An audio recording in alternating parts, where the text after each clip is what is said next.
तो हम यहाँ पर कल के लेक्चर के बाद आज कंटिन्यू कर रहे हैं। कार्बोक्सिलिक एसिड में और अल्कोहल में एसिडिक स्ट्रेंथ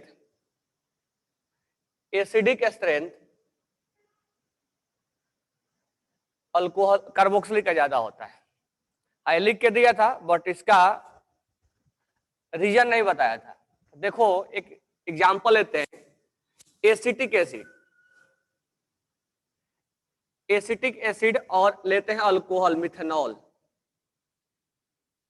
देखो organic acetic acid weak acid है, नो प्रॉब्लम, लेकिन हम कंपेयर अल्कोहल से करवा रहे हैं,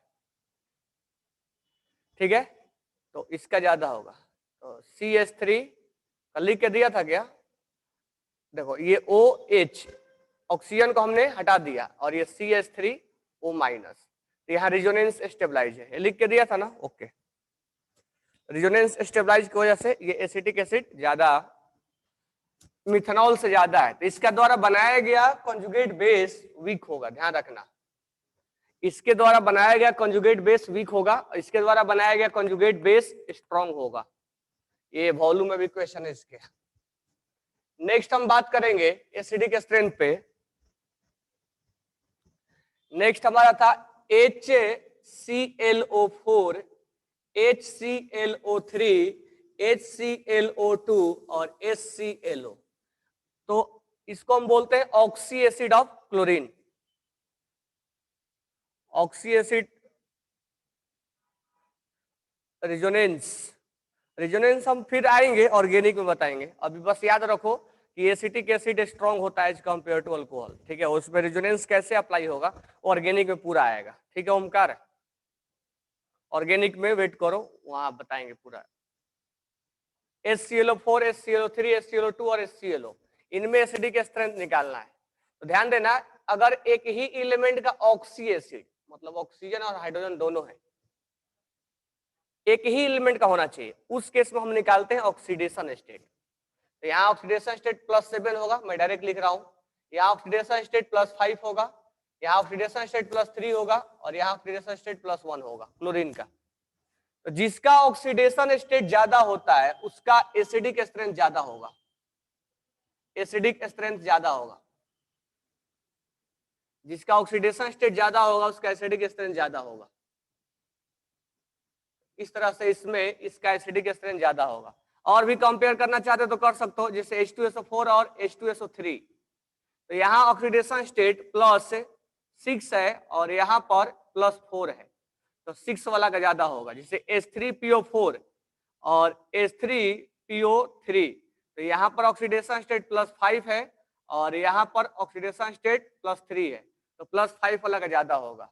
अगर पूछेगा कि SO2 में और SO3 में किसका ज्यादा है, तो इसका ज्यादा है। क्यों? क्योंकि यहाँ पर +6 है और यहाँ पर +4 है। इसको लिख लेना।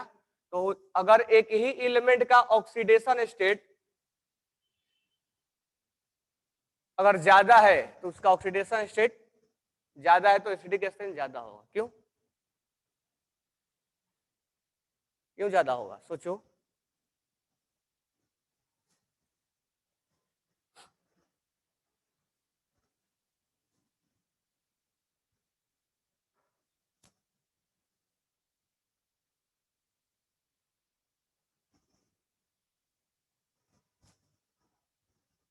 देखो इसका स्ट्रक्चर जो है Cl double bond O double bond O double bond O और ये O-।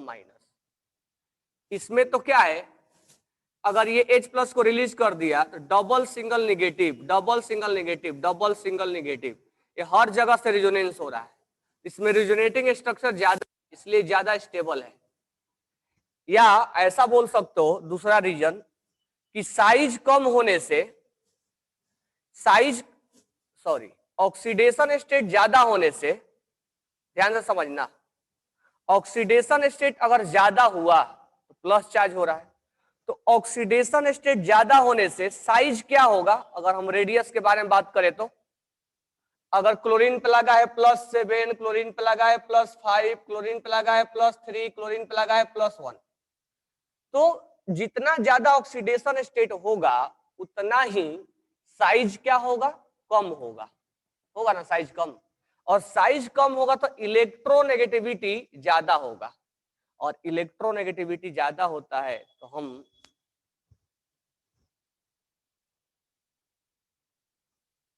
H3PO4 is more than H3PO3. Sakshi, acidic strength of H3PO3 is more than H3PO3 ना, H3PO4 is more than H3PO3. तो oxidation state ज्यादा होने से size क्या होगा, कम होगा, और साइज कम होगा तो इलेक्ट्रोनेगेटिविटी ज्यादा होगा, और इलेक्ट्रोनेगेटिविटी ज्यादा होगा तो आसानी से वो इलेक्ट्रॉन्स लूज कर देगा, क्योंकि हम जानते हैं कि हाइड्रोजन जितना इलेक्ट्रोनेगेटिव से अटैच होता है उतना ही वो जल्दी ब्रेक होता है, अगर कार्बन से अटैच होगा तो जल्दी ब्रेक नहीं होता है, तो इस वजह से वो, और ये रीजन मैंने एक्सप्लेन भी किया था केमिकल बॉन्डिंग में, इसको लिख लो।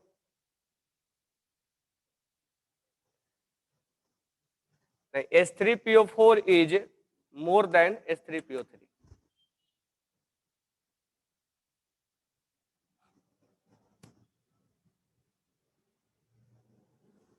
जिसका ऑक्सीडेशन स्टेट ज्यादा होता है उसका एसिडिक स्ट्रेंथ ज्यादा होता है,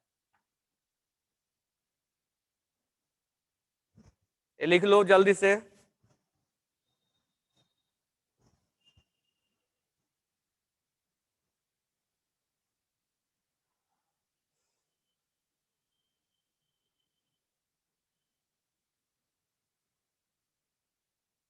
लिख लिए? अब देखो,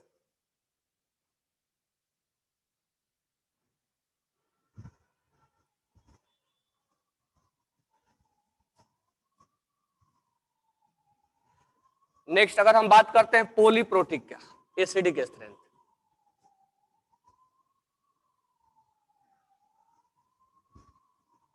एसिडिक स्ट्रेंथ हम बात करते हैं पॉलीप्रोटिक का,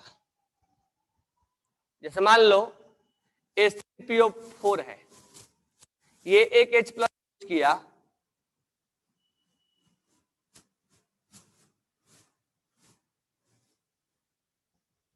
देन H3PO4 जब अपना दूसरा हाइड्रोजन लूज किया,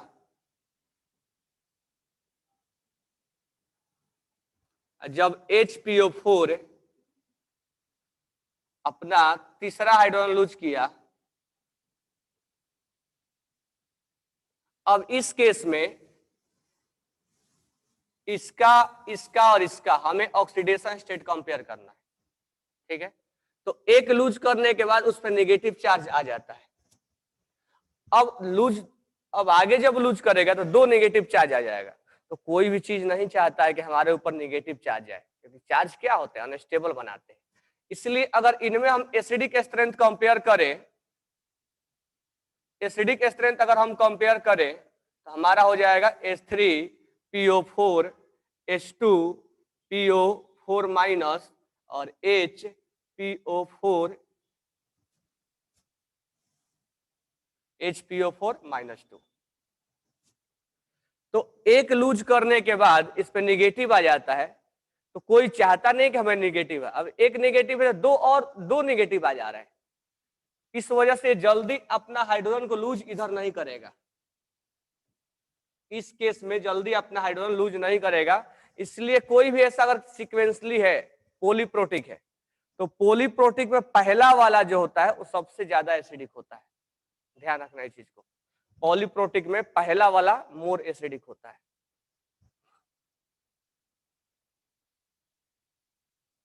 पहला वाला मोर एसिडिक होता है, ये लिख लिए होगे।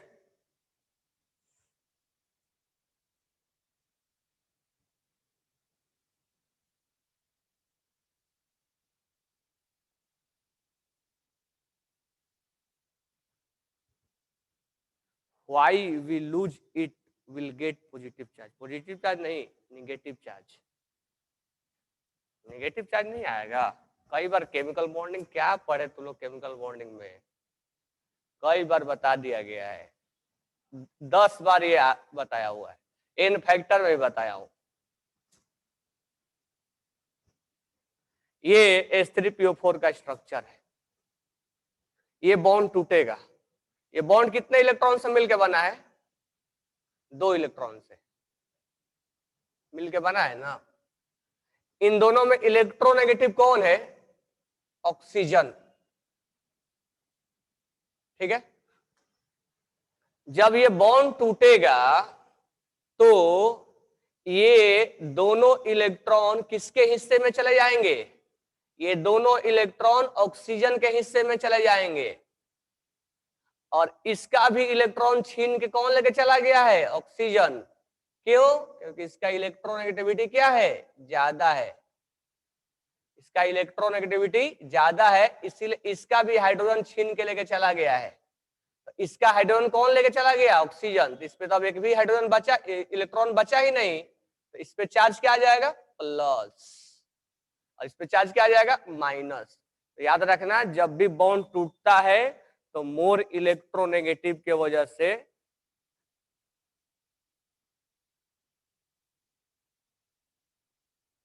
क्या होता है? मोर इलेक्ट्रोनेगेटिव की वजह से ये नेगेटिव चार्ज और इधर पॉजिटिव चार्ज होता है। एक H3PO3 H3PO3 ये एक अलग अलग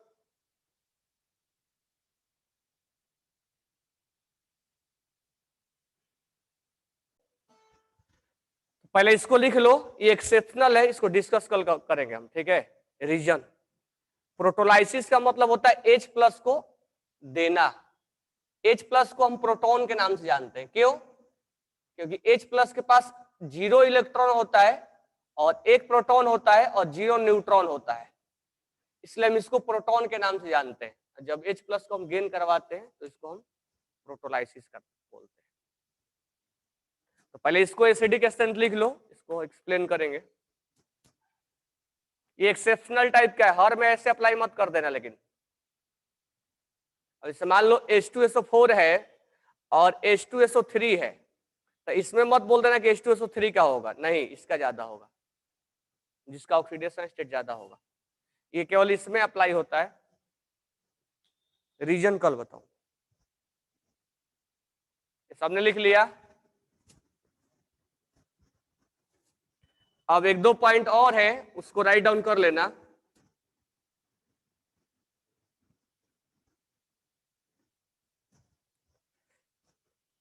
लिखना ब्रोंस्टेड एसिड फंक्शन,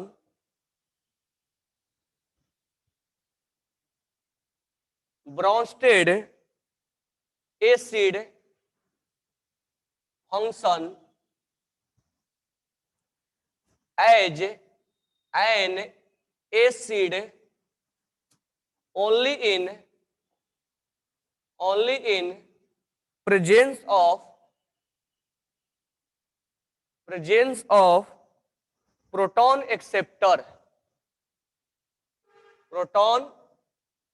acceptor यानी बेस। नेक्स्ट पॉइंट लिखना ब्रोंस्टेड बेस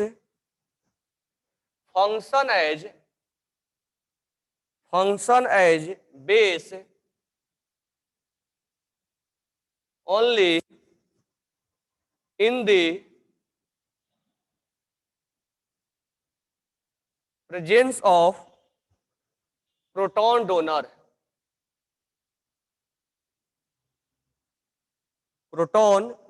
यानी acid.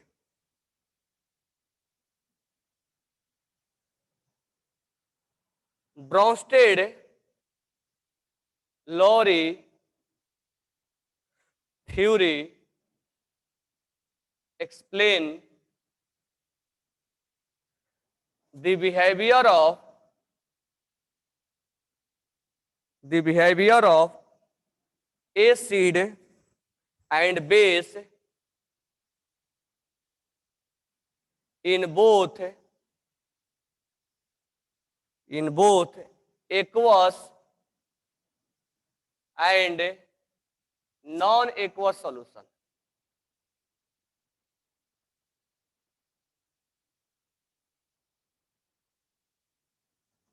aqueous and non-aqueous solution।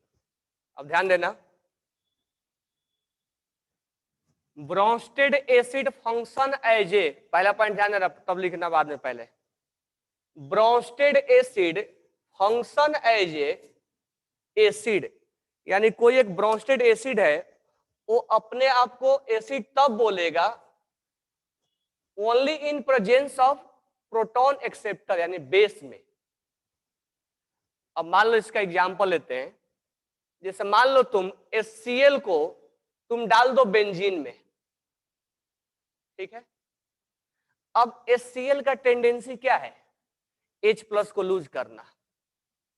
जब ये H प्लस को लूज कर दिया तो इस H प्लस को एक्सेप्ट करने वाला सॉल्वेंट होना चाहिए, यानी सॉल्वेंट के अंदर ये H प्लस को एक्सेप्ट करने वाला होना चाहिए, और बेंजीन जो है इस H प्लस को एक्सेप्ट करता ही नहीं है।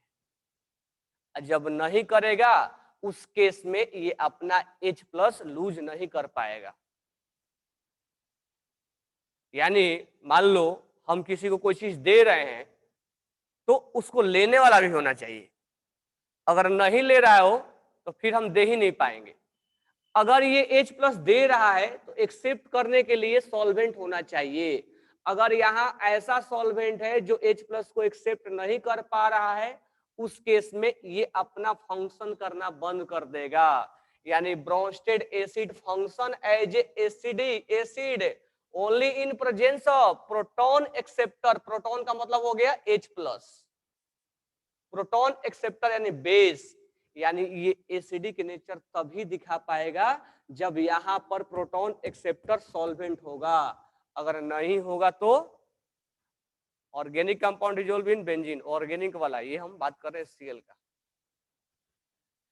तो यहां पर हम ये बोलेंगे कि अगर कोई एसिड है उसको H प्लस अपना लूज करना है तो उसके लिए यहां पर प्रोटॉन एक्सेप्टर होना चाहिए, ठीक है। अगर प्रोटॉन एक्सेप्टर नहीं है इसलिए तो एसिड की तरह ट्रीट नहीं करेगा, यानी HCl को तुम अगर बेंजीन में डाल दोगे तो एसिड की तरह ट्रीट नहीं करेगा, ठीक है। Same to same second point, Bronsted base function as a base. एक ब्रोंस्टेड बेस अपना बेस की तरह तब वो ट्रीट करेगा, यानी H प्लस कोई मान लो बेस है तो बेस क्या करता है? H प्लस को गेन करता है। तो हमें सॉल्वेंट ऐसा होना चाहिए जो H प्लस को रिलीज करे only in presence of proton donor, यानी H प्लस डोनर होना चाहिए, तभी ये H प्लस को गेन कर पाएगा। अदरवाइज ये प्रोटॉन बेस की तरह ट्रीट नहीं कर पाएगा, उस समय बेसिक उसका फंक्शन हम देख नहीं पाएंगे। यानी कोई एक बेस तभी बेस की तरह ट्रीट करेगा जब उसको H प्लस को कोई लूज करवा रहा है, मतलब ये लूज करके इसको दे रहा है, ठीक है। तो इसीलिए बोला गया है कि अगर एक्सेप्टर और डोनर दोनों होना चाहिए, H प्लस एक्सेप्टर और H प्लस डोनर दोनों होना चाहिए, तब एसिड और बेस की ट्रीटमेंट होता है। नेक्स्ट है Bronsted Lohri theory explain the behaviour of acid and base in both. यानी हमने अर्हनियस के बारे में क्या बोला था कि अर्हनियस केवल एक्वस मीडियम में काम करता है, ठीक है। लेकिन ब्रोंस्टेड का जो थ्योरी है एसिड और बेस पहचानने का, वो बोथ एक्वस और नॉन एक्वस दोनों में है। एक्वस और नॉन एक्वस दोनों में, इसका मतलब ये नहीं कि HCl को बेंजीन में डाल देंगे तो बेंजीन नॉन एक्वस है तो अपना ट्रीटमेंट होने लगेगा। नॉन एक्वस एक्सेप्टर और गेनर दोनों होना चाहिए, एक एक्सेप्टर होना चाहिए और एक उसको गेन करने वाला होना चाहिए। लेकिन ब्रोंस्टेड जो थ्योरी है वो एक्वस मीडियम में और नॉन एक्वस मीडियम में दोनों में काम करता है, जबकि अर्हनियस केवल एक्वस मीडियम में ही काम करता है, और ये वो नॉन एक्वस मीडियम में काम नहीं करता, ये दोनों मीडियम में काम करेगा। ये 3 पॉइंट को लिखना, लिख लिए।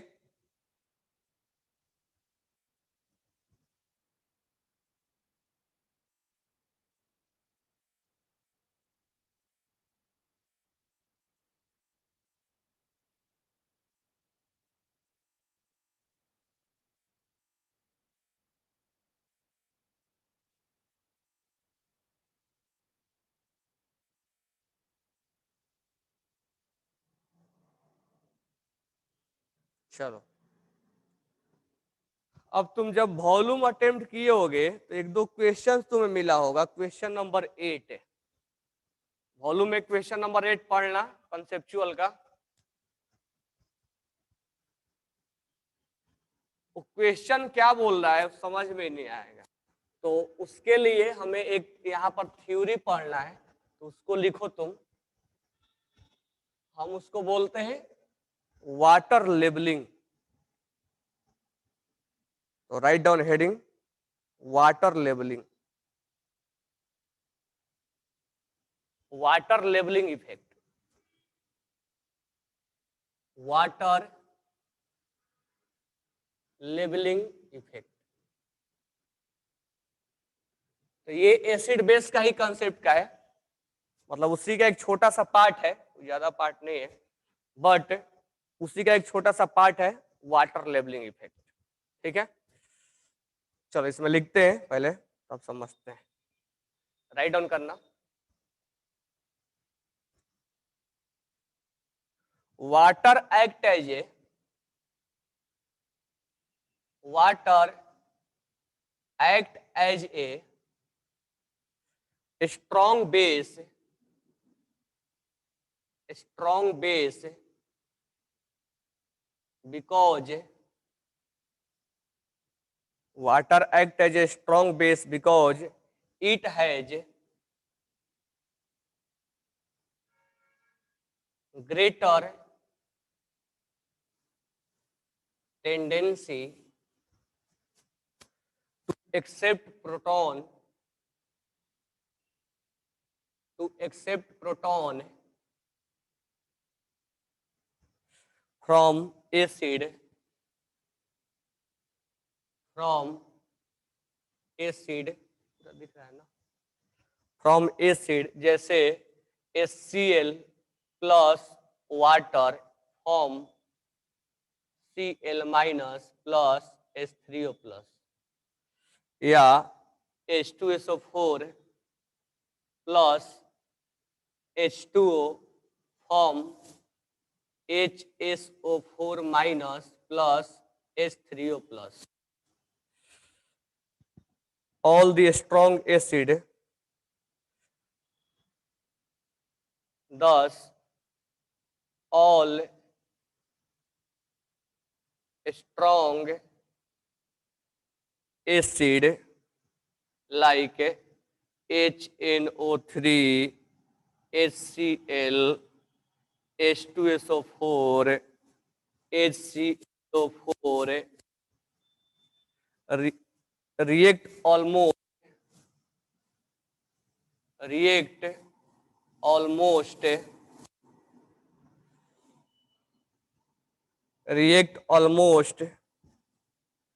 completely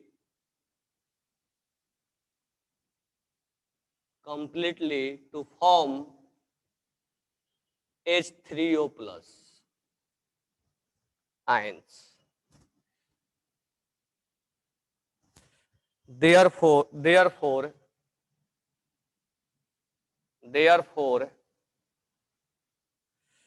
all strong acid in aqueous solution,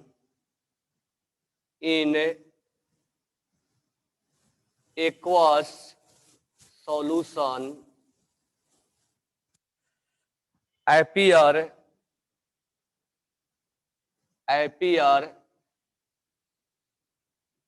equally strong, appear equally strong. Acidic level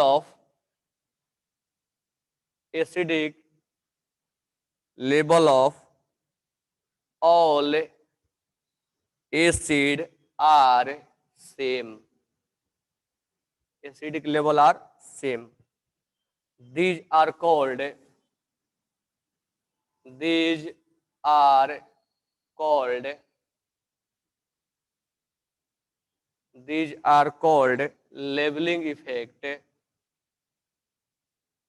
leveling effect, of water, leveling effect of water. Thus the relative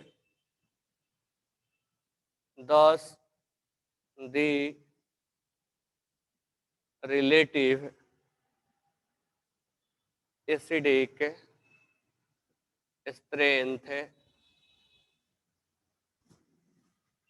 और basic strength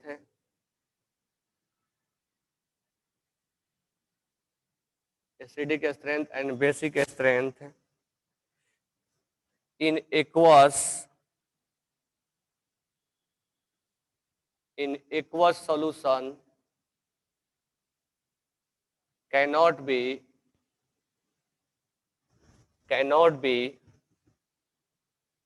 compared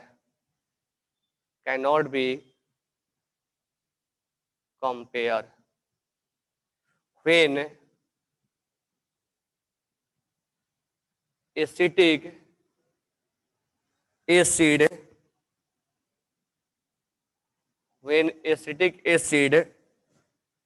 is used as solvent of water,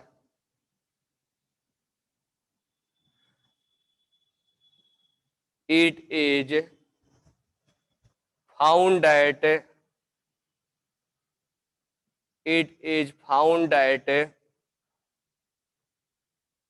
the acidic strength of acid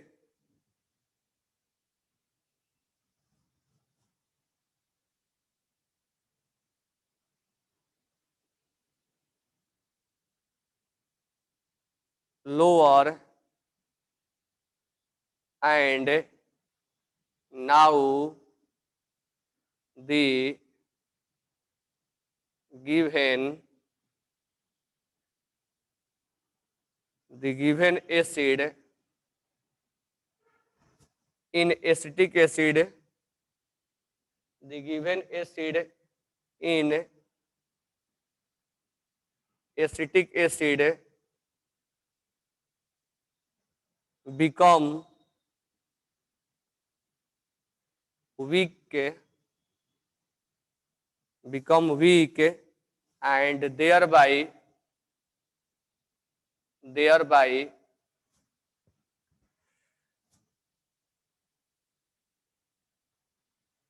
different acid will dissociated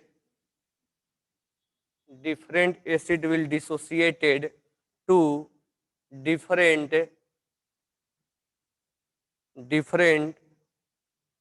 extent in acetic acid. Thus, this is because the poor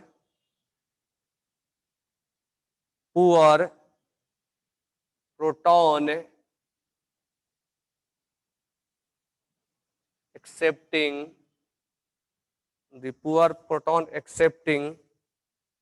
character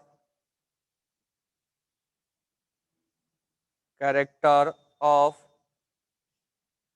acetic acid HClO4 HI HBr HCl HNO3 H3O plus HSO4 minus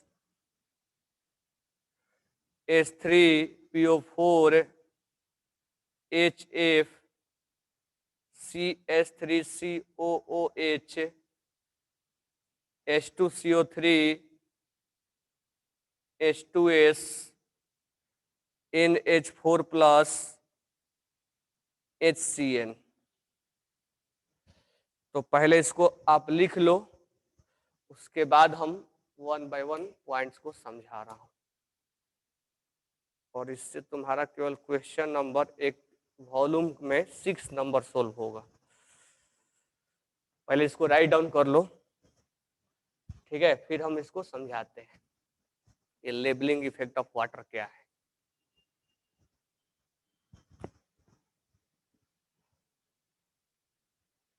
सबको दिख रहा है ना? थोड़ा ज्यादा लिखना था इसीलिए हमने छोटा छोटा थोड़ा लिखा है। नीचे लिखा हुआ ये वाला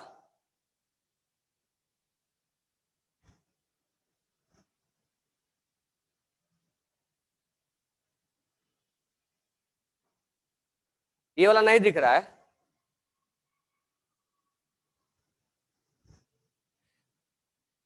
दिख रहा है?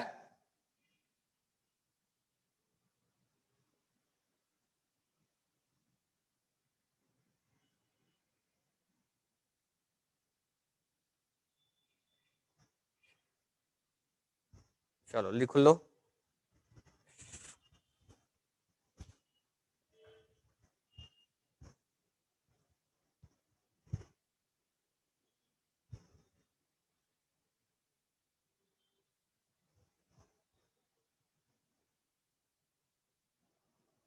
लिख लिए?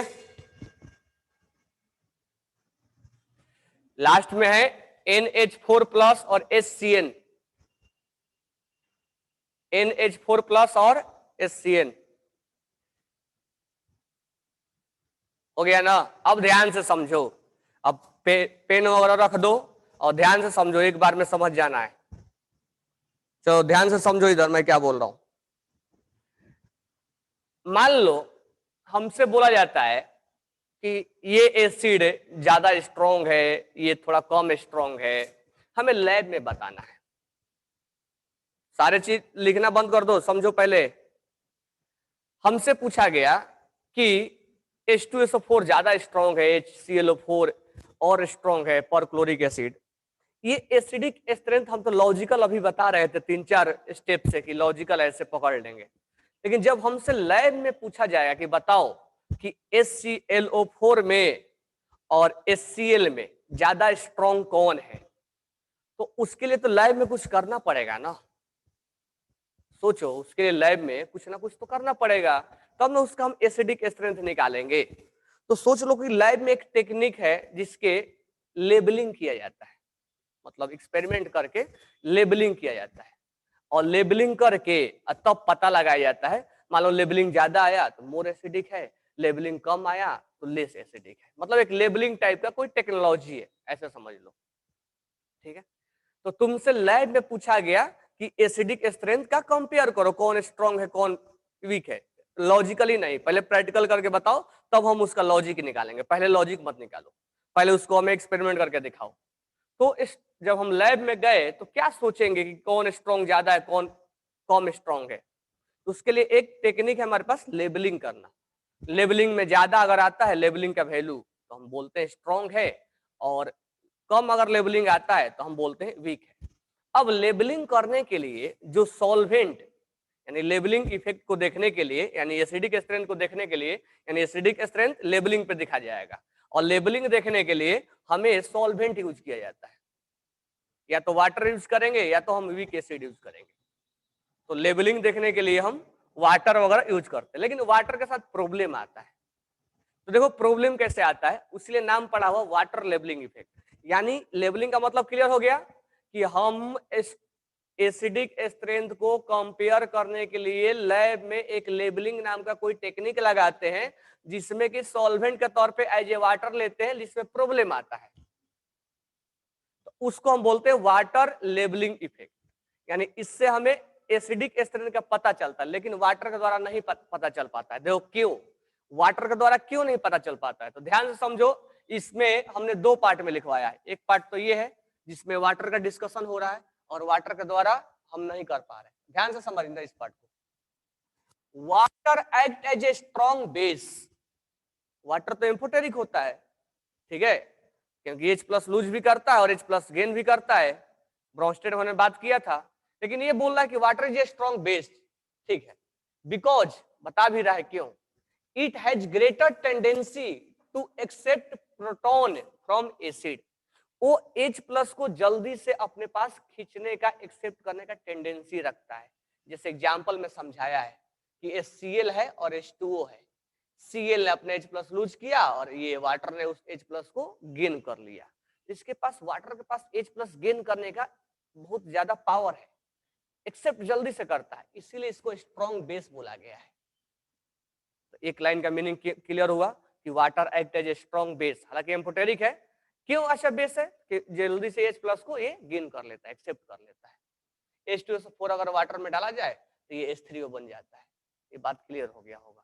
इस बात से तो हमें बस इतना ही आइडिया लगा कि वाटर बहुत ज्यादा एक अच्छा बेस है जो H+ को जल्दी एक्सेप्ट कर लेता है। अच्छा, तो इस बात को उसका खमियाजा क्या भुगतना पड़ेगा, आगे देखो।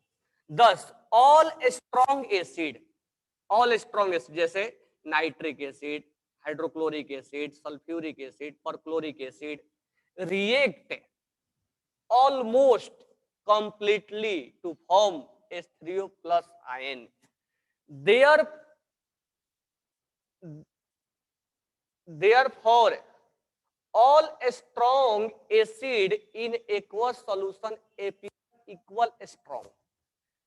यानी जब कोई भी एसिड को तुम लैब में गए, एक बीकर में तुम HNO3 लिए, HCl लिए दूसरे बीकर में, एक बीकर में सल्फ्यूरिक एसिड लिए, एक बीकर में परक्लोरिक एसिड लिए और सब में डाल दिए तुम वाटर। तो वाटर क्या किया? वाटर के पास एक जैसा टेंडेंसी है H+ को लेने के लिए।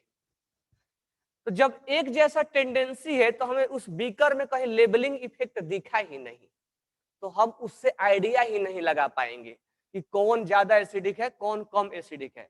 All strong acid in aqueous solution appear equal strong acidic level, यानी कोई भी तुम एसिड डाल दो उनका लेवल एक जैसा ही दिखता है, क्योंकि ये H+ को एक्सेप्ट करने का टेंडेंसी एक जैसा दिखाता है।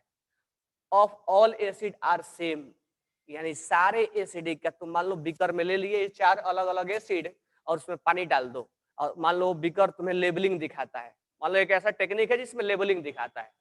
अब लेबलिंग से तुम पता लगाते हो कौन एसिडिक है, कौन मोर एसिडिक है, कौन लेस एसिडिक है।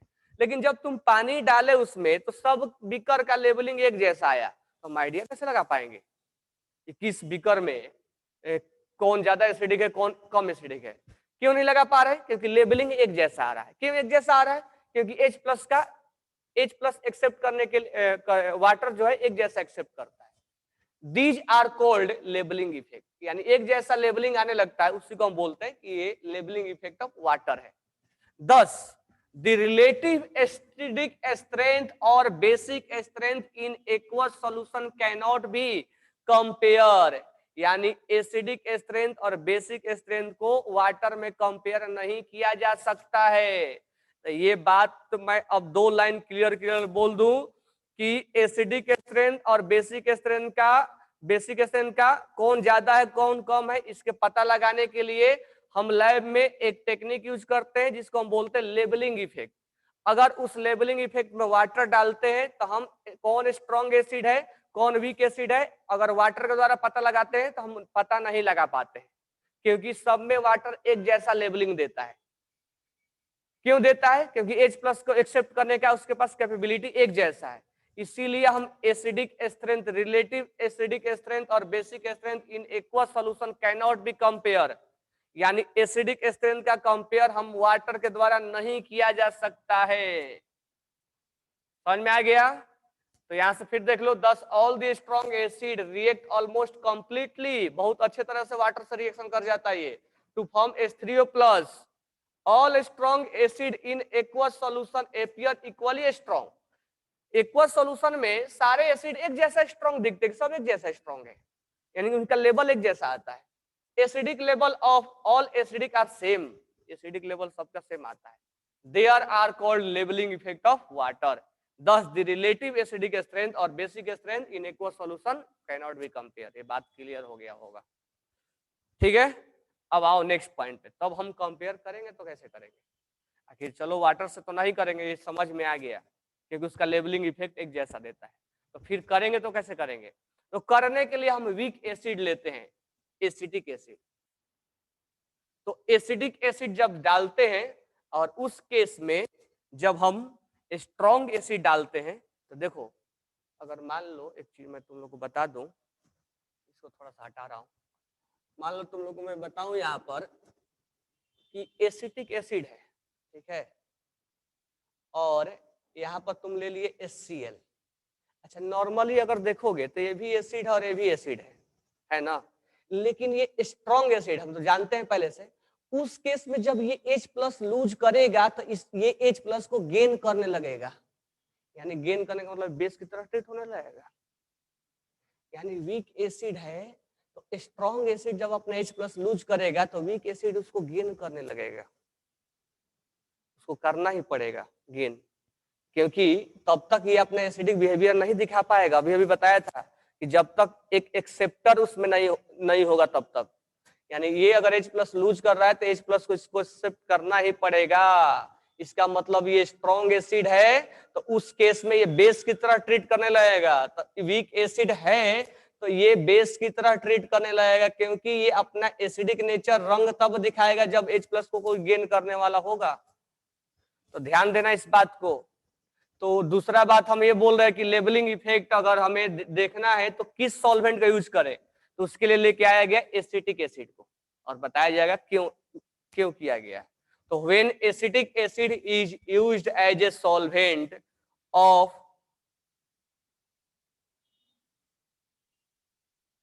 यहां पर एक चीज, रेदर देन वाटर लिखना, एक वर्ड छूट गया है, यानी इंस्टेड ऑफ वाटर लिख लो, इंस्टेड ऑफ वाटर।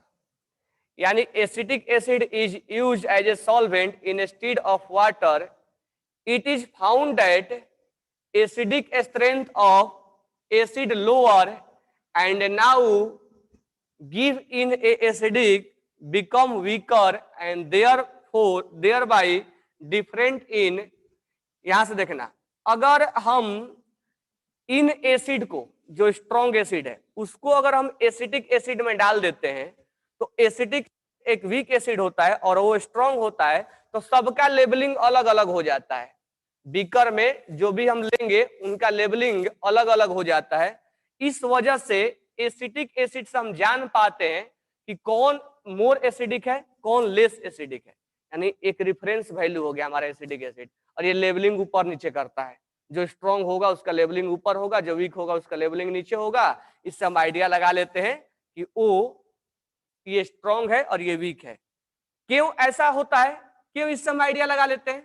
तो जो ये एसिटिक एसिड है, यहां से पढ़ना, there by different acidic will be dissociate to different extent. यानी जब हम उस एसिड को इसमें डालते हैं तो उनका डिसोसिएट होने का, यानी टूटने का जो रेट होता है वो अलग अलग होता है। thereby different acid will dissociate to different extent, यानी अलग अलग अमाउंट में वो टूटते हैं। तो जब अलग अलग अमाउंट में टूटेंगे तो H+ का कंसंट्रेशन भी अलग अलग होगा, और जब H+ का कंसंट्रेशन अलग होगा उस केस में क्या होगा, उनका लेवलिंग अलग अलग होगा। और यही जब वाटर में टूट रहे थे तो उस H+ को कौन खा जा रहा था, वाटर, क्योंकि वाटर को H+ खाने की बहुत ज्यादा पावर है, वो H+ को जल्दी से एक्सेप्ट करता है। जबकि इस केस में इसके पास H+ खाने की पावर ज्यादा नहीं है। ये सोच सकते हो जल्दी H+ एक्सेप्ट करेगा कभी? H+ को भी एक्सेप्ट कर सकता करेगा, लेकिन बहुत धीरे धीरे करेगा। वहीं जब वाटर लिया जा रहा था जल्दी से H+ को खा जा रहा था। तो जब हम इस एसिड को डालते हैं, स्ट्रॉन्ग एसिड को, तो उसको अलग अलग पार्ट में तोड़ता है और अलग अलग पार्ट में अलग अलग एसिड को अलग अलग एसिड को डिफरेंट एक्सटेंट में तोड़ता है। तो डिफरेंट एक्सटेंट में तोड़ने का मतलब ये हुआ कि डिफरेंट H+ भी होगा, और जब डिफरेंट H+ होगा तो लेबलिंग भी डिफरेंट डिफरेंट होगा। जबकि वाटर उसको H+ को खा जा रहा था तो लेबलिंग एक जैसा दिख रहा था। तो acidic acid become weaker, therefore different acid will be dissociate in different extent in acidic acid। different extent का मतलब हुआ कि अलग अलग पार्ट में टूटना, अलग अलग पार्ट में टूटना मतलब अलग अलग H+ देना। this is because poor proton accepting character of acidic acid, और ये H+ को जल्दी खींचता भी नहीं है। तो उनका जब मान लो टूटने का कोई 10 H प्लस दे रहा है, कोई 5 H प्लस दे रहा है, कोई 15 H प्लस दे रहा है, और इसको H प्लस खाने की पावर है ही नहीं उतना, तो लेबलिंग इफेक्ट H प्लस की वजह से एसिडिक तैयार होता है, इसके लेबलिंग इफेक्ट अलग अलग हो जाएगा। इस तरह से देखो नीचे लिखा गया है कि पता लगाया गया है कि कौन ज्यादा एसिडिक है कौन कम एसिडिक है, ये यहाँ कंपेयर है। इस तरह से कंपेयर करके एसिडिक एसिड पता लगाया जाता है। हम जो पढ़ते हो तो लॉजिक पढ़ते हैं और ये एक्सपेरिमेंटल है। तो मैं फाइनल कंक्लूजन तुम्हें बता दूं कि इसका क्वेश्चंस कैसे पूछा जाएगा। तो याद रखना कि लेबलिंग ऑफ वाटर का मतलब होता है एसिडिक स्ट्रेंथ का कंपेयर करना। कंपेयर करने के लिए हम वाटर को यूज नहीं करते हैं, ठीक है, किसको यूज करते हैं, एसिडिक एसिड को यूज करते हैं। बस इतना ही तुमसे क्वेश्चन पूछा जाएगा, ठीक है। और ये क्वेश्चन नंबर शायद तुम्हारे वॉल्यूम का 8 है, कंसेप्चुअल का, पढ़ो उसको। इसको लिखने के बाद समझ में आ गया होगा, अब उसको पढ़ लो क्वेश्चन नंबर 8 को। क्वेश्चन नंबर 8 पढ़ो, विच of the following is use differentiating solvent for acid. अगर एसिड को हमें डिफरेंशिएट करना है, कौन ज्यादा एसिड है कौन कम एसिड है, उसके लिए हम किस सॉल्वेंट का यूज करेंगे, तो उसका आंसर होगा एसिटिक एसिड को। क्या सबने पेज नंबर 214 पे पढ़ो, 214 पे क्वेश्चन नंबर 8, वॉल्यूम निकाल लो सारे।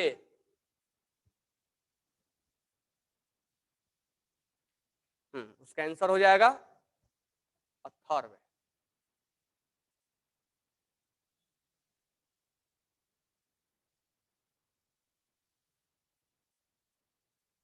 समझ में आ गया, वेदिका पाटिल।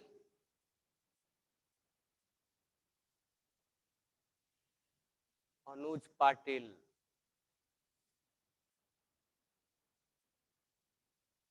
ओमकार पाटिल, सब पाटिल भरे गए।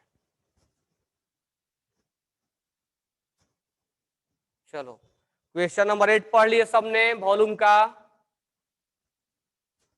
कि अगर एसिड को डिफरेंशिएट करना है, कौन ज्यादा एसिड है कौन कम एसिड है, उसके लिए किस सॉल्वेंट का यूज करेंगे, हम उसके लिए एसिटिक एसिड का यूज करेंगे। थोड़ा सा आगे और डीप में जाना है तो पूछ लेगा तुमसे क्यों यूज करेंगे, तो उसका रीजन यही लिखवा दिया, क्योंकि एसिड को अलग अलग एक्सटेंट में तोड़ता है, यानी H प्लस अलग अलग उसको निकालता है उसमें से, और H प्लस जब निकालता है तो उसमें इसको एसिटिक एसिड को H प्लस खाने की कैपेबिलिटी उतना नहीं है, इसलिए लेबलिंग अलग अलग हो जाता है।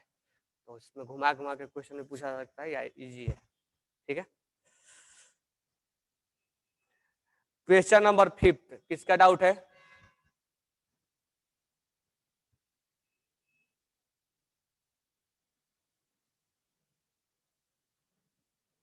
दो मिनट में कंप्लीट किया था ये, क्या 2 मिनट में,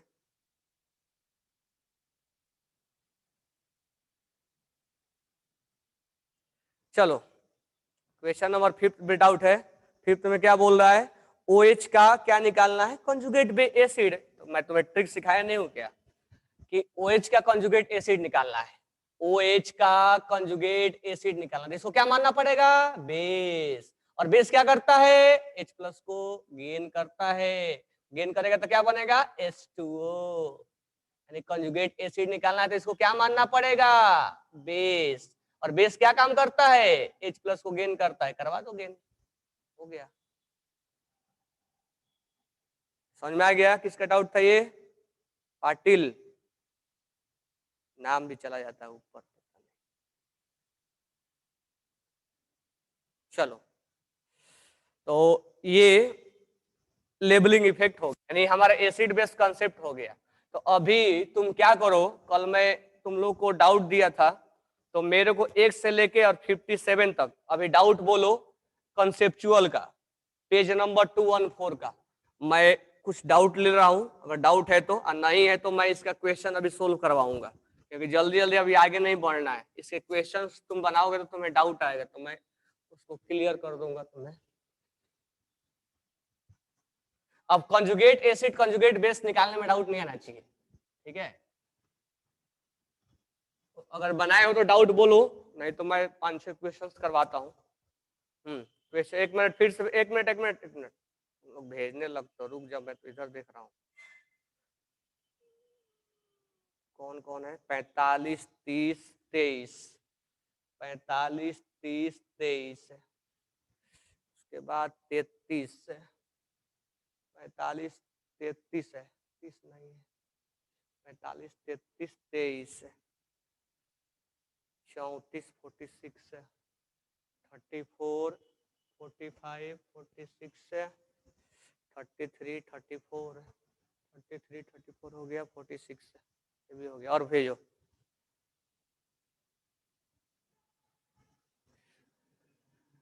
और बोलो डाउट। 16 तेजस बनाए हो कि नहीं बनाए हो? और बोलो जल्दी जल्दी डाउट। परी 16 और 51।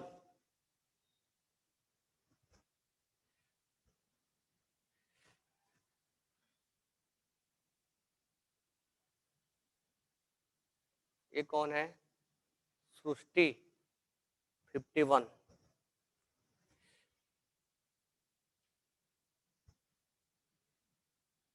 और डाउट है?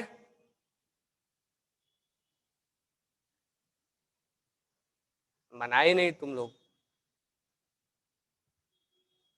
चलो देखो,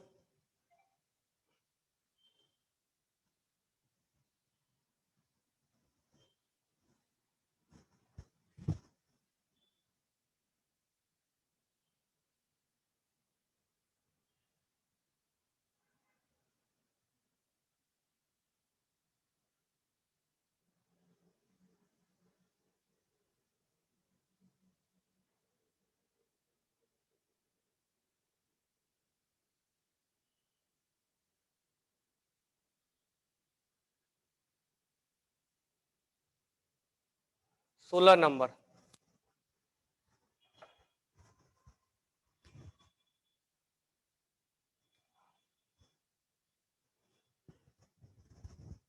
सोलह नंबर क्या है? Chloride ion Cl minus, cyanide ion, format ions, format ions और एसीटेट आयन।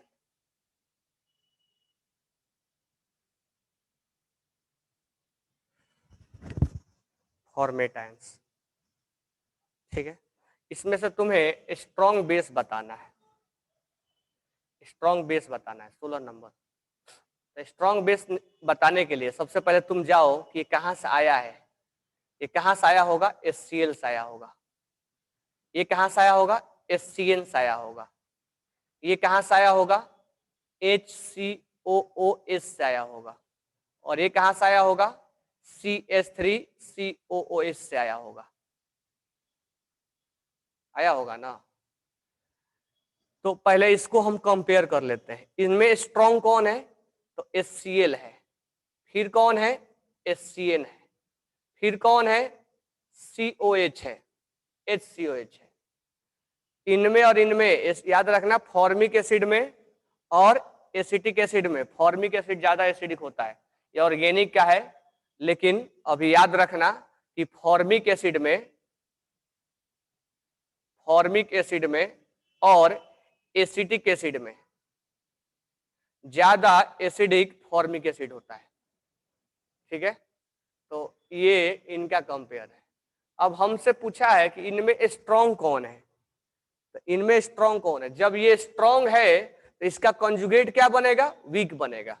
और जब ये वीक है तो इसका कंजुगेट क्या बनेगा? स्ट्रॉन्ग बनेगा। तो ये स्ट्रॉन्ग है सबसे, इसका कंजुगेट वीक बनेगा। और ये सबसे वीक है तो इसका कंजुगेट स्ट्रॉन्ग बनेगा।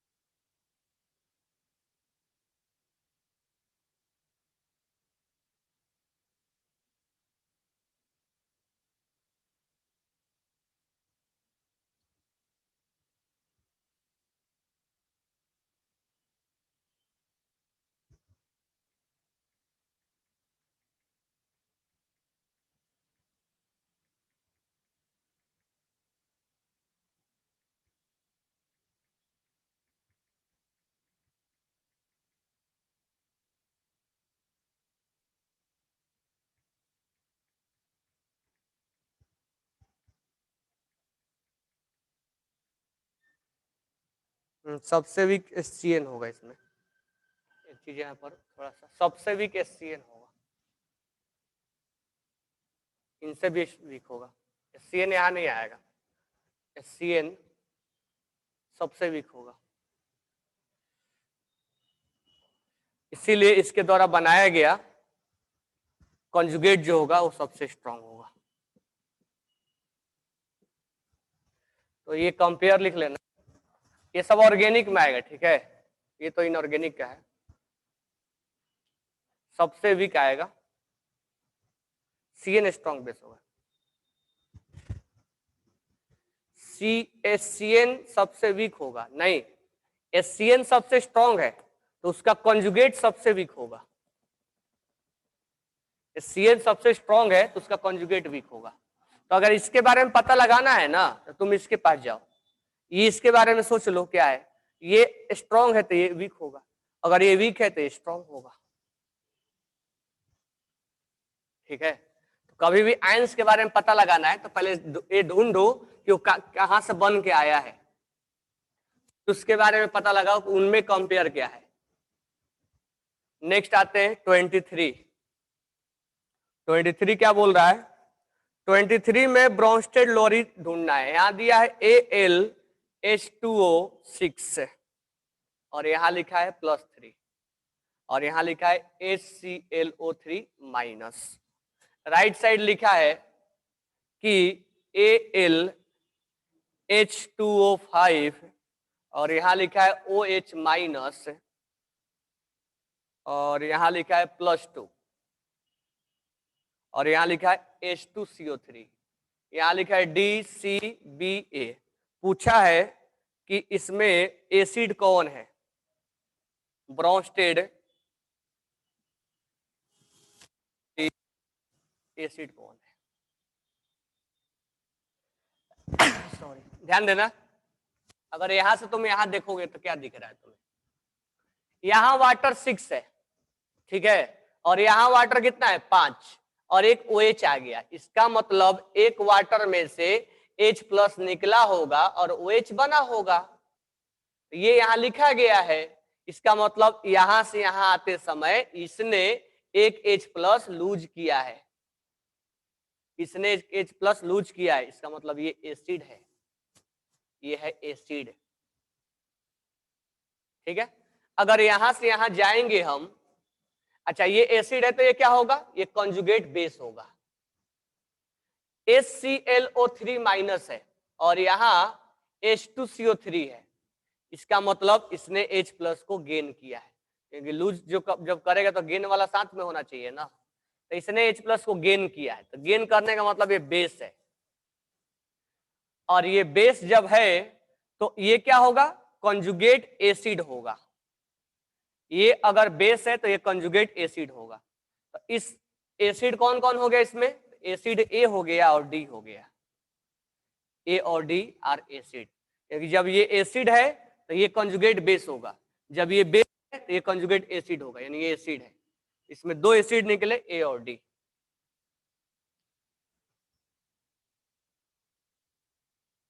वन मिनट, ये पावर मांग रहा है।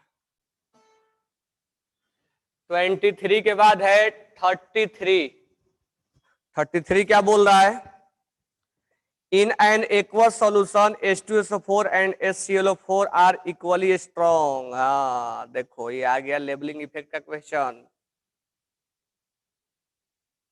लेबलिंग इफेक्ट का क्वेश्चन आ गया, बोलो अब आंसर करो। In aqueous solution H2SO4 and HClO4 are equally strong, अब ये भी बताया ना कि वाटर में दोनों इक्वल स्ट्रॉन्ग होंगे, this is because levelling effect of water, option 4, क्योंकि हम इसमें डिफरेंशिएट करना मुश्किल हो जाता है, और मुश्किल हो जाता है तो हम एसिटिक एसिड कर लेते हैं। 34 क्या बोल रहा है, glycine exist as a zwitter ion. पहले ये देख लो ज्विटर आयन किसको बोलते हैं, तो ज्विटर आयन लिख भी लेना, NH3CH2COO-। अगर एक ही कंपाउंड के अंदर दोनों चार्ज हो प्लस और माइनस, अक्सर हम क्या देखते हैं या तो प्लस होता है या तो माइनस होता है। लेकिन अगर ऐसा कंपाउंड है जिसके अंदर दोनों चार्ज हो, यानी both negative and positive charge will present on in a compound is known as Zwitter ion, is known as Zwitter ion, is known as Zwitter। अगर एक ही कंपाउंड के अंदर दोनों चार्ज, अगर हम नॉर्मल क्या सोचते हैं, या तो केटाइन होता है या तो एनाइन होता है, एक दूसरे को कैंसिल आउट नहीं करेंगे, एक पास आएंगे तब ना कैंसिल आउट करेंगे जी। ओमकार जी, अगर सेम पर आएंगे तब ना कैंसिल आउट होगा, या Na प्लस और Cl माइनस होगा तब ना कैंसिल आउट होगा। ये एक चार्ज यहाँ है और एक चार्ज यहाँ है, तो कैंसिल आउट कैसे हो जाएगा? ये अब बॉन्ड भी नहीं बना सकता है, क्योंकि बॉन्ड बनेगा तो क्या हो जाएगा, साइकिल बन जाएगा। ये NC और ये मान लो COO माइनस है, अगर ये मान लो तुम सोचोगे कि बॉन्ड बना दो तो ये साइकिल बनेगा, और साइकिल इतना वीक, साइकिल इतना स्टेबल नहीं होता है, तुरंत टूट जाएगा। तो पास पास थोड़े ना है कि बॉन्ड बना लेंगे या साइकिल बना लेंगे, ये इससे जुड़ जाएगा, जुड़ेगा थोड़े ना, पास पास रहता तब ना कैंसिल करता। तो एक ही पर दोनों है, that is known as zwitter ion. अब क्वेश्चन क्या बोल रहा हमसे, क्वेश्चन हमसे बोल रहा है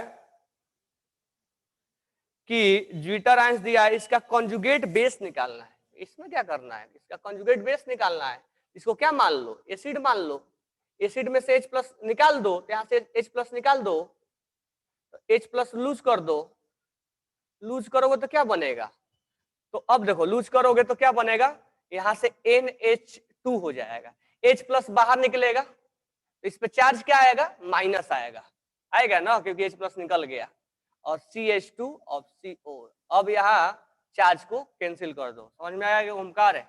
अब यहाँ पर चार्ज को कैंसिल कर दो, क्योंकि एक ही पर दोनों चार्ज है। ये हो गया NH2 CH2 COO माइनस। यही वाला हाइड्रोजन हम निकालेंगे, क्योंकि ये हाइड्रोजन कार्बन से जुड़ा हुआ है और ये हाइड्रोजन नाइट्रोजन से जुड़ा है, तो मोर इलेक्ट्रोनेगेटिव वाला लूज करेंगे। इसका ये कंजुगेट क्या हो जाएगा, कंजुगेट बेस हो जाएगा। तो कंजुगेट ऑफ बेस निकालना आसान से निकाल सकते हो ना, कंजुगेट बेस निकालना तो इसको एसिड मान लो, एसिड में से H प्लस को लूज करवा दो। बातें हो गई क्लियर?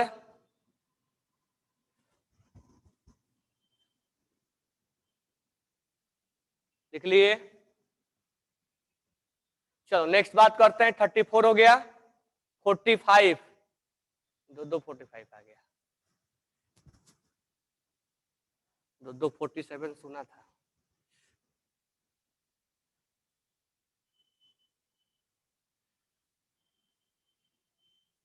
समझ में आ गया? चलो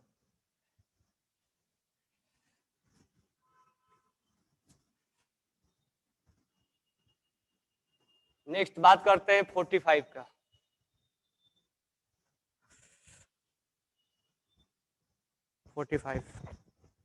Which of the following is neither acid nor Lewis base? 45 है H2O, लोन पेयर है O, याद है लोन ऑक्सीजन के बारे में क्या बोला था, जिसके पास 6 इलेक्ट्रॉन है क्या होगा, लुईस एसिड होगा, H2SO4। और देखो यहाँ पर H3O+ है। तुम लोग को एक चीज याद करके मैं नोट डाल के लिखवाया था कि तुमसे पूछा जाएगा कि H3O+ क्या है। हमने कई बार बोला था कि केटाइन होते ही हम क्या बोलते हैं, केटाइन दिखते ही तुरंत फटाक से बोलते हैं कि ये लुईस है, बेस है, क्योंकि लोन पेयर का एक्सेप्ट करने के लिए उसके पास जगह होता है, सॉरी लुईस एसिड है। लेकिन ये ऐसा केटाइन है और ये ऐसा केटाइन है जो ऑक्टेट इसका कंप्लीट होता है, इससे कुछ भी नहीं होता है। नोट डाल के लिखवाया था, उसका ऑक्टेट कंप्लीट होता है, इसलिए कुछ भी नहीं है। लुईस एसिड लुईस बेस कुछ भी नहीं है। क्योंकि इसका ऑक्टेट कंप्लीट है, नोट डाल के लिखवाया था कि ये देखो ये पूछा जाएगा। तब कहाँ थे? क्वेश्चन नंबर 46 से क्या बोल रहा है? In a complex compound central atom act as a, हाँ सेंट्रल एटम कॉम्प्लेक्स कंपाउंड में भी बात किया था हमने, एक दिन लिखवाया नहीं था, K4FeCN6, हमने बोला था ना कि इसको लिगेंड बोलते हैं, लिगेंड बोलते हैं। जो अपना लोन पेयर क्या करता है? डोनेट करता है। तो ये लोन पेयर डोनर है, ये डोनेट करता है, इसलिए जो डोनेट करता है लुईस बेस के नाम से जानते हैं। और ये भाई साहब लोन पेयर एक्सेप्ट करता है, इसलिए ये जो एक्सेप्ट करता है उसको हम लुईस एसिड के नाम से जानते हैं। और बोलो हाँ, तो सेंट्रल एटम में जो आयरन वगैरह डी ब्लॉक के होते हैं वो लुईस एसिड की तरह ट्रीट करेंगे।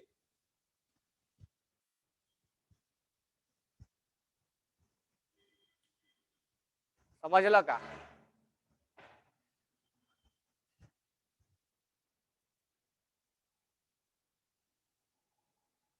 चलो, और कौन सा डाउट है? 51। अब डाउट बोल लो, आज जितना बोलना है। Which of the following is not a Lewis base? Lewis base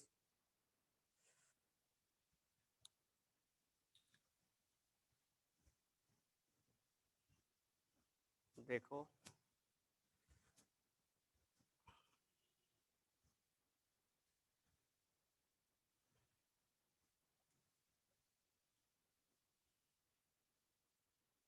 CH4 C2H5 OH, याद करो, फिनॉल, अल्कोहल, एसीटोन, एसीटोन इसको बोलते हैं, कीटोन होता है ये, ketone. Secondary amine, secondary amine का मतलब होता है इस पर 2 CH3 लगा होना चाहिए, उसको हम बोलते हैं सेकेंडरी अमाइन। 2 अमाइन, तो ये सेकेंडरी अमाइन आएगा ऑर्गेनिक में, ठीक है, ये ऑर्गेनिक में आएगा। लुईस बेस क्या क्वेश्चन में बोला है? Lewis base, which of the following is not a Lewis base? Lewis base, यहाँ लोन पेयर है, यहाँ लोन पेयर है, यहाँ लोन पेयर है, लेकिन यहाँ पर लोन पेयर है क्या? है क्या?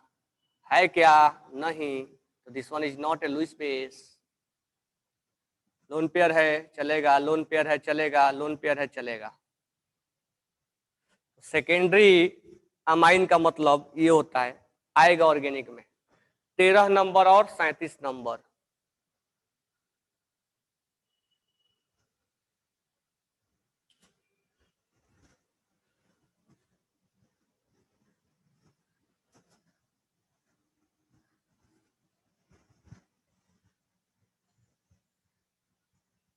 तेरह नंबर क्या बोल रहा है? H3O प्लस और OH माइनस 2H2O, ये तो ऑटोप्रोटोलाइसिस है ये। H3O प्लस और OH माइनस, देखो कहीं भी कहीं डाउट हो ना, H3O प्लस को H प्लस बोला जाता है, ये वाटर में एक्सेप्ट करता है, ठीक है। तो इसने H प्लस लूज किया और H प्लस गेन किया, H प्लस लूज किया और H प्लस गेन किया, तो ये लूज करेगा तो H2O बनेगा और ये गेन करेगा तो ये भी H2O बनेगा। मान लो गेन किया तो H2O बना और ये लूज किया तो H2O बना, दोनों मिलकर हम 2H2O लिख रहे हैं, एक लूज कर रहा है और एक गेन कर रहा है, ठीक है। तो एक लूज और एक गेन को हम क्या किस नाम से जानेंगे? तुम ही बताओ, मैं कुछ नहीं बताऊंगा।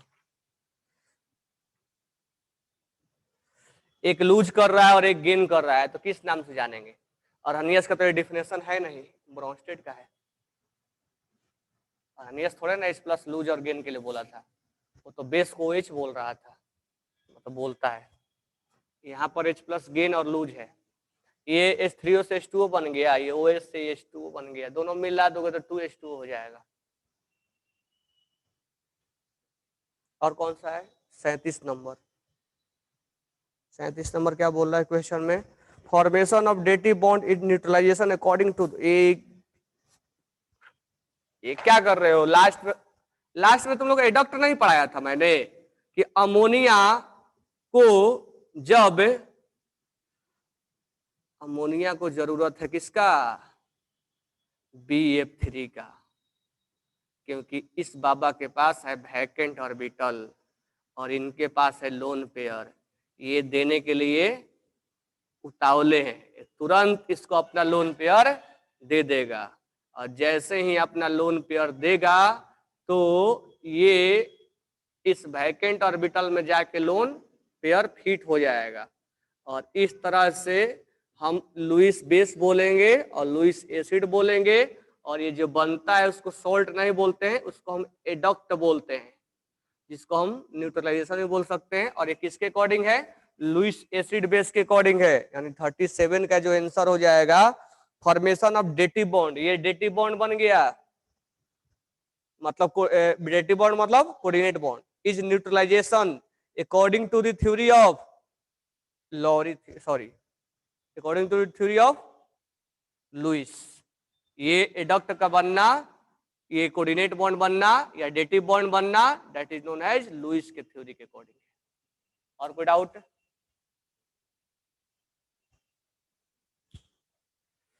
और काही डाउट आहे का? नहीं है ना? तो मैं मान के चलूं कि ये वाला एसिड बेस वाला कंसेप्ट क्लियर हो गया। तब तुम जानो, तुम्हारा काम जाने कितना तुम बनाए हो, ठीक है। अब हम आगे बढ़ते हैं। तो अब यहां से हम स्टार्ट करेंगे। अब हम थोड़ा सा एंट्री मारेंगे कहा? अब हम आयनिक के तरफ एंट्री मार रहे हैं, ठीक है। आयनिक में अब एंट्री मारेंगे तो अब हेडिंग डालो ionization constant, write down heading ionization constant, ionization constant, ionization constant, ठीक है। और इसी में हम पढ़ेंगे degree of dissociation, degree of dissociation, और इसी में हम पढ़ेंगे डिग्री ऑफ डिसोसिएशन में हम पढ़ेंगे इसमें ओस्वार्ड डाइल्यूट लॉ, ओस्वार्ड डाइल्यूट लॉ, ठीक है। ओस्वार्ड डाइल्यूट लॉ हम इसमें यहां सब स्टार्ट हो जाएगा। अब ध्यान देना, पहला पॉइंट तो ये है हमारा कि अगर हम पानी के अंदर अगर हम HCl को डाल देंगे, डाल दिया, मान लो 5 मोल हमने HCl लिया और 5 मोल HCl को हमने पानी में डाला, ये पानी में आते ही क्या हो जाएंगे? पानी में आते ही ये पूरा का पूरा डिसोसिएट हो जाएंगे, इनकी नानी याद आ जाएगी, तो ये कंप्लीट डिसोसिएट हो जाएगा। 1 2 3 4 5 यानी 5 के 5 यहाँ पर जब हम इसमें डालेंगे तो ये अलग अलग पांचों पार्ट में डिसोसिएट हो जाएगा। इसको हम बोलेंगे कि ये स्ट्रॉन्ग एसिड है, यानी 100% क्या है? डिसोसिएट है, 100% डिसोसिएटेड है। यानी अगर हम HCl को पानी में डाल रहे हैं तो H+ और Cl- में ब्रेक हो रहा है। यहां पर हम रिप्रेजेंट करने के लिए केवल एक लिख दिया करते हैं, ये 100% ब्रेक हो गया, यानी ये अब जुड़ने का काम नहीं करता है। ये नहीं कि अब जुड़ के ये बन जाएगा, अब ये जुड़ने का काम नहीं करता है। अब यहाँ पर ध्यान देना, यहाँ 2 वर्ड यूज होता है, एक डिसोसिएशन और एक वर्ड यूज होता है आयोनाइजेशन। एक वर्ड यूज होता है आयोनाइजेशन, एक वर्ड यूज होता है डिसोसिएशन और एक वर्ड यूज होता है आयोनाइजेशन। तो दोनों का मीनिंग तो एक जैसा है लेकिन थोड़ा सा डिफरेंस है। आयोन डिसोसिएशन जब बोलते हैं यानी जब आयनिक कंपाउंड यानी आयनिक कंपाउंड जब ब्रेक होता है तब हम डिसोसिएशन वर्ड यूज करते हैं। और जब पोलर कोवैलेंट कंपाउंड ब्रेक होता है तो हम बोलते हैं कि ओ आयोनाइजेशन वर्ड यूज करते हैं। तो बहुत सिंपल सा वर्ड है लेकिन एक ही मीनिंग एक ही निकालना है क्योंकि अब हम बड़े हो गए हैं। तो आयोनाइजेशन और डिसोसिएशन, ठीक है। तो डिसोसिएशन आयनिक कंपाउंड के लिए यूज होता है और आयोनाइजेशन पोलर कोवैलेंट कंपाउंड के लिए यूज होता है, ठीक है। स्ट्रॉन्ग एसिड को जब हमने पानी में डाला तो ये, अभी तुम्हें मैं सारे चीजें डिटेल समझा रहा हूं, पानी में डाला तो ये ब्रेक हो गया, ठीक है, ताकि हमारा लॉजिक बढ़े। अब हम इसी ऐसा ही एक कंटेनर लेते हैं और उस कंटेनर में हम एसिटिक एसिड को डाल देते हैं। यहाँ वाटर है, हम एसिटिक एसिड को डाल देते हैं। तो इसमें मान लो 5 मोल हमने एसिटिक एसिड को डाला ताकि हमारा थॉट थोड़ा बढ़े। तो इन सब पढ़ाने के पहले मैं थोड़ा एग्जांपल से तुम्हें समझा रहा हूं कि ये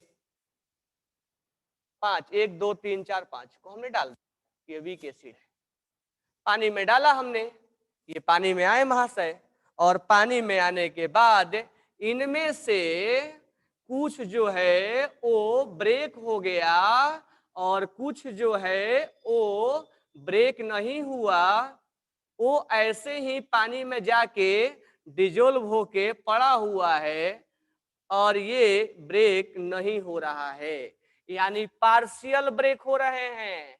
5 में से 2 ब्रेक हुआ और 3 ब्रेक नहीं हुआ, यानी पानी में जाके ऐसे पड़ा हुआ है, डिसोसिएट नहीं हुआ है। तो हम लिखने के लिए ऐसे लिखेंगे कि CH3 C डबल बॉन्ड हो H, और यहाँ लिखेंगे CH3 COO माइनस और H प्लस। हम तो अब 5 है तो 5 को अलग अलग थोड़े रिप्रेजेंट करेंगे कि लो भैया ये तुम टूटे हो तुम नहीं टूटे हो, ऐसे थोड़े हम लिखेंगे। तो हम इसको कैसे लिखेंगे, ऐसे लिखेंगे।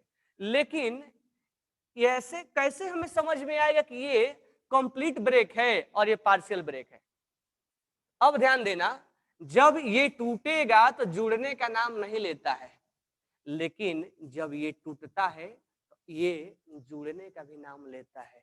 यानी मान लो एक बॉक्स में CH3 COO माइनस और H प्लस है, CH3 COO माइनस और H प्लस है, और दूसरे बॉक्स में CH3 COOH है, CH3 COH है, CH3 COH है। अगर मान लो ये टूट जुड़ने का नाम ले रहा है तो चलो जुड़ के, दोनों जुड़ के बन गया ये, लेकिन बोला ये हल्ला मचा देगा, बोलेगा कि हमारे में 4 कैसे, पहले तो 3 था। तो बोलेगा तुम शांत रहो मैं टूट के चला जा रहा हूं। यानी अगर ये टूट के इसमें जाएगा तो ये जुड़ के इसमें चला जाएगा, यानी ये टूट के इसमें जाएगा तो ये जुड़ के इसमें चला जाएगा। लेकिन ये टूट गया तो टूट गया भाई साहब, ये पीछे जाने का नाम ही नहीं लेता है। ये टूट गया तो टूट गया, यानी स्ट्रॉन्ग वाला टूटा तो टूटा, वो फिर पीछे नहीं जाएगा। लेकिन वीक वाला आगे भी जाएगा और जुड़ेगा भी। तो इस तरह से इनका टूटना, ये तो मैं 3-4 एग्जाम्पल पे लिखा हूं, ये हजारों करोड़ों होंगे। तो इनका टूटना इनका जुड़ना लगा रहेगा कि तुम टूटो और हम जुड़ रहे हैं।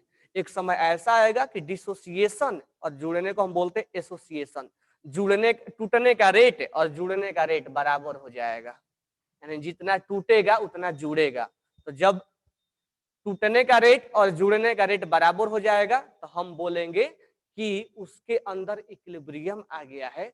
और ये इक्विलिब्रियम किसी रिएक्शन के लिए नहीं देख रहे हैं, ये इक्विलिब्रियम आयंस के तौर पे देख रहे हैं, इसीलिए नाम पड़ा हुआ है आयनिक इक्विलिब्रियम। इतना ही मैं अभी समझाया, कल फिर से डिटेल समझाएंगे, ठीक है। तो हम यहाँ पर बस ये समझाए कि आयनिक इक्विलिब्रियम किस में होगा, तो स्ट्रॉन्ग में नहीं होगा, वीक में होगा। जैसे वहां पर रिवर्सिबल में नहीं होता था, इरिवर्सिबल में होता था, सॉरी इरिवर्सिबल में नहीं होता था, रिवर्सिबल में होता था। उसी तरह से यहाँ पर स्ट्रॉन्ग में नहीं होगा, वीक में होगा। दूसरा पॉइंट, वीक में क्यों होगा, क्योंकि टूटता और जुड़ता दोनों है, तो रेट ऑफ डिसोसिएशन और रेट ऑफ एसोसिएशन भी होगा जब बराबर, तो आयनिक बोलेंगे। आयनिक क्यों बोलेंगे, क्योंकि आयंस के बीच में देख रहे हैं। इससे पहले वाला चैप्टर में हम रिएक्शन के बीच में देखते थे, इसलिए हम केमिकल इक्विलिब्रियम बोलते थे। और यहाँ हम आयंस के बीच में देख रहे हैं, इसलिए हम आयनिक के बीच बोलेंगे। इसके आगे कल हम डिटेल बहुत कंटिन्यू करेंगे, ठीक है, मतलब ये टॉपिक कल हम एंड करेंगे, तो हम कल समझाएंगे। तो मैं बस यहाँ पर इतने समझाने की कोशिश किया कि आयनिक इक्विलिब्रियम क्यों बोलते हैं, आयनिक इक्विलिब्रियम किस में देखा जाता है, किस में नहीं देखा जाता है, ठीक है। कल इसके बारे में हम आगे डिटेल बात करेंगे। Okay, thanks to all.